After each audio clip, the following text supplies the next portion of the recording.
10장에서부터 시작된 이제 다윗 왕조의 설립 이야기가 11장에서부터 본격적으로 진행이 됩니다. 오늘 우리가 읽었던 말씀 가운데 아주 주목해서 봐야 할 내용이 있는데요. 먼저 1절을 보면은 2절을 보면은 다윗을 가리켜서 이렇게 얘기를 합니다. 전에 곧 사울이 왕이 되었을 때에도 이스라엘을 거느리고 출입하게 한 자가 왕이시었고 왕의 하나님 여호와께서도 왕에게 말씀하시기를 네가 내 백성 이스라엘의 목자가 되며 내 백성 이스라엘의 주권자가 되리라 하셨나이다. 백성들이 다윗을 찾아와서 하나님께서 당신을 왕으로 세우셨습니다. 옛날부터 당신이 우리의 왕이었습니다. 고백하는 내용입니다. 그런데 이렇게 다윗을 찾아온 사람들을 1절에 보면은 온 이스라엘이 모였다 이렇게 얘기를 합니다. 그러니까 하나님이 세우신 이 다윗이라는 왕이 온 이스라엘을 다스리는 왕이 되는데 이 다윗이 온 이스라엘의 왕이 될 수 있었던 이유가 뭐냐? 여호와께서 말씀하셨기 때문이다. 3절에도 보면은 이 제일 뒷부분에 여호와께서 사무엘을 통하여 전하신 말씀대로 되었더라 이렇게 기록되어 있습니다. 즉 지금 어제 우리가 살펴봤던 역대상 10장의 내용을 보면은 끝에 가서 사울이 패배하고 그와 그의 아들이 한 번에 다 죽었고 그의 가문이 이제 몰락을 했는데 그 이유가 뭐냐? 그가 여호와의 말씀을 듣지 않았고 하나님을 찾지 않았고 오히려 신접한 자를 찾고 하나님을 떠나 살았기 때문에 그런 것이다 라고 역대기 기자가 밝혀둡니다. 그리고 바로 이어서 지금 사울의 삶과 전혀 반대되는 다윗의 인생을 이야기해주고 있는 거예요. 하나님께서 말씀하신 대로 그가 왕이 되었다. 하나님께서 말씀하신 대로 그가 온 이스라엘을 다스리는 자가 되었다. 그리고 아주 특별하게도 온 이스라엘을 다스리는 왕, 하나님이 세우신 왕의 모습을 아까 읽었던 2절에 뭐라고 표현하냐면 왕께서 이스라엘의 목자가 되고 내 백성 이스라엘의 주권자가 되리라 하셨나이다. 하나님께서 그렇게 말씀하셨는데 목자가 되고 주권자가 되겠다고 말씀을 하셨습니다. 백성들이 그렇게 고백하거든요. 그런데 이 목자라는 말과 주권자라는 말, 이 말은 하나님께서 이스라엘 백성들을 다스리기 위하여 이스라엘 백성들을 구원하고 그들이 하나님의 백성으로서 살아가도록 하기 위해 보내주시는 메시아를 가리킬 때 사용되는 표현들입니다. 그러니까 다윗이 온 이스라엘의 왕이 되었다는 것은 하나님께서 이 다윗을 통하여 이스라엘 백성을 구원하고자 메시아가 백성들을 구원하고 그들이 하나님의 백성으로 살아갈 수 있도록 다스리는 것처럼 다윗이 바로 그 역할을 수행하는 왕으로 세움받은 사람이다. 그는 진정한 하나님의 종이고 하나님께서 세우신 왕이다 라는 사실을 우리에게 알려주는 것입니다. 다윗은 그런 사람이에요.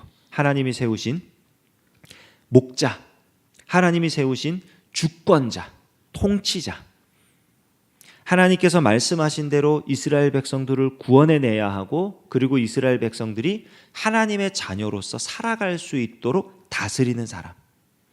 그러니까 이 직전에 나왔던 사울이라는 왕과 이제 이후에 나오게 될 다윗이라는 왕, 이 두 왕은 성격이 전혀 다른 거예요.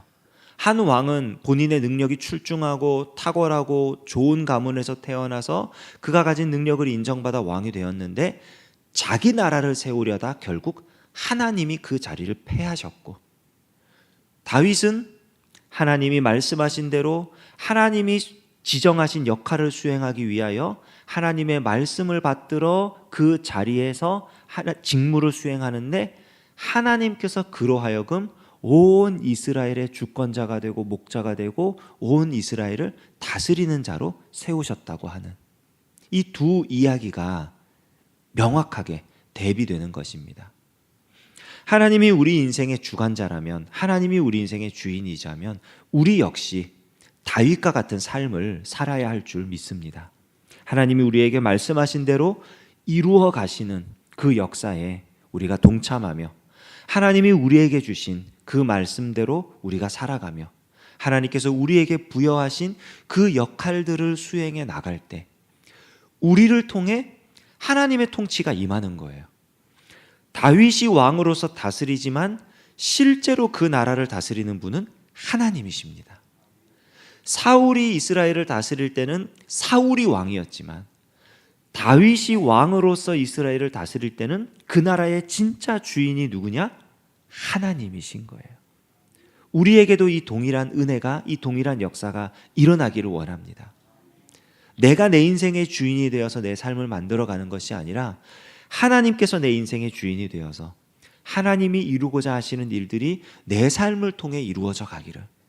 읽지는 않았지만 10절부터 시작해가지고 이 뒷부분, 이 역대상 11장 뒷부분까지 하나님이 보내주신 하나님의 사람들 이야기가 나옵니다. 다윗의 용사들 이야기지요. 하나님이 어떻게 다윗을 사용하셔서 그 나라를 온전하게 다스리게 하셨는지, 그 역사들이 이제 역대상 이후에 쭉 이야기들이 나옵니다. 하나님이 하시는 일이 단시간에 순간적으로 이루어지지 않는다 할지라도, 그래서 우리 마음속에 혹 조바심이 나고 혹 왜 내 삶에는 하나님의 역사가 일어나지 않는지 그런 의문이 든다 할지라도, 하나님께서 택하시고 하나님께서 부르시고 하나님께서 보내셔서 하나님의 일을 감당하게 하신 사람들을 통해서는요, 하나님이 반드시 하나님의 일을 이루십니다. 서서히 하나님의 말씀대로 살아가도록 하는 삶의 연단을 통해서, 그리고 붙여주시는 여러 동역자들을 통해서, 그리고 하나님께서 이루시는 그런 놀라운 역사들을 통해서 하나님이 반드시 하나님의 일을 이루십니다. 오늘 이 자리에 모인 우리가 이 하루를 지낼 때에도 하나님께서 나를 통해 이루시는 그 일들을 기대하며 기도하며 하나님의 역사에 동참하는 우리 저와 여러분 되시기를 주님의 이름으로 축원합니다. 기도하겠습니다. 하나님 아버지 감사합니다. 하나님이 우리를 사랑하셔서 불러주시고 구원해 주시고 우리 각 사람에게 맞는 일들을 허락하여 주셔서 우리가 있는 자리에서 그 일들을 감당할 때 하나님께서 친히 역사하시고 하나님의 일을 이루어 주심을 믿고 감사드립니다.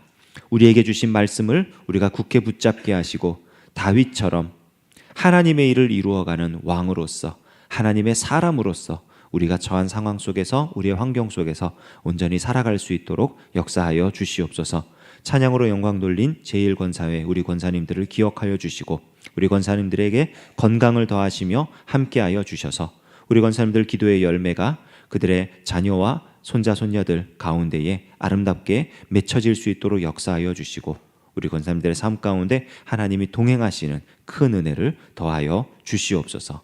오늘 이 자리에 나온 사랑하는 우리 성도님들 한 사람 한 사람 붙들어 주시고 이 하루를 살아갈 때 우리에게 승리하는 은혜를 허락해 주시옵소서. 감사드리며 예수님의 이름으로 기도합니다.